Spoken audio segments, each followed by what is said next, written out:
এইয়া পিচবিলাকে নল্লি পিচ আছে।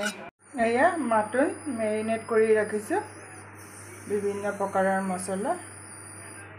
এটা কাইনাৰ নামৰ মাটন চিকেন মছলা আৰু বাকী এভাৰেষ্ট কোম্পানীৰ চিকেন মছলা, অলপ ধনিয়া, কৰিয়েণ্ডাৰ পাউডাৰ, চব এভাৰেষ্ট কোম্পানীৰ। আৰু বাকী গোটা মছলাবিলাক দিম। এই আদা নহৰু খুন্দি পেলাই খুন্দনি এয়া দি ৰাখিছোঁ। অলপমান ভাজি তাৰপিছত কুকাৰত বনাম। বিলাহী ধুনীয়াকৈ গুটিবোৰ পেলাই কাটি ৰাখিছোঁ, লাষ্টত দিব লাগিব, প্ৰথমতে নিদিওঁ বাৰু। এইফালে এটা কাজি নেমু আনিছিলোঁ গুৱাহাটীৰ পৰা, এইটো সেই ভাতত খাম আৰু মিলাই পেলাই। এয়া তেল গৰম হ'ব দিছোঁ, আধা কেজি হেৰি খাচী মাটন গৰম হৈ লওক আৰু মছলাবোৰো দি দিলোঁ।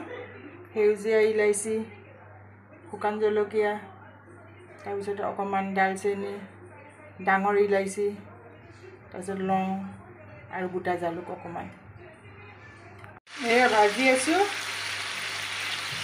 বিৰাট ধুনীয়াকৈ। তেল অকণমান বাৰু বেছিকৈ দিছোঁ, তেতিয়া সোনকালে সিজি যায়। চিটিও মাৰিব লাগিব বাৰু, অলপ গলিলে। বিলাহীটো অকণমান দেৰিকৈ দিম আজি।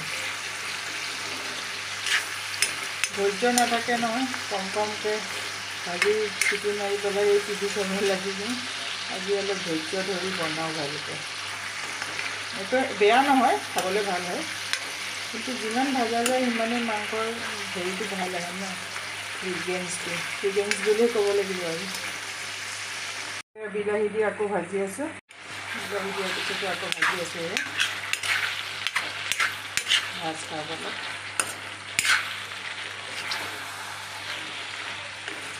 অইলবিলাক গলি যায়, এইটোৱে দিগদাৰ অকণমান। মানে অকণমান পানী ছটিয়াই নিদিলে মাংস পিচটো সৰু হৈ পৰে। অইল পৰ্চনটো পানী দিলে মানে অইল পৰ্চনটো নগলাকে থাকে। এয়া এটা চিটি মাৰিলে আৰু দুটা চিটি মাৰিব দিম আৰু পিছত আকৌ অকণমান উতলাই দিব লাগিব ঠাণ্ডা হোৱাৰ পিছত, মানে ঢাকনখন খুলি থোৱাৰ পিছত। এয়া সৰুকৈ দুটা চিটি দিলোঁ, মানে একদম ল' ষ্টিমত ৰাখিছিলোঁ, একেবাৰে তলত, ল' ফ্লেম কয় নহয়, ল' ফ্লেমত ৰাখিছিলোঁ।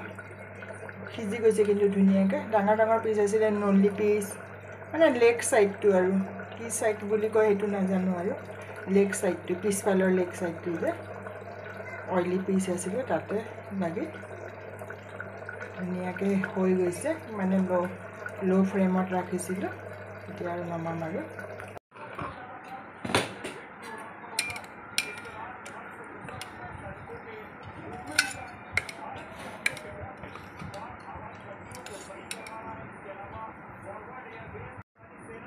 এয়া ইমান ধুনীয়াকৈ হৈ গ'ল।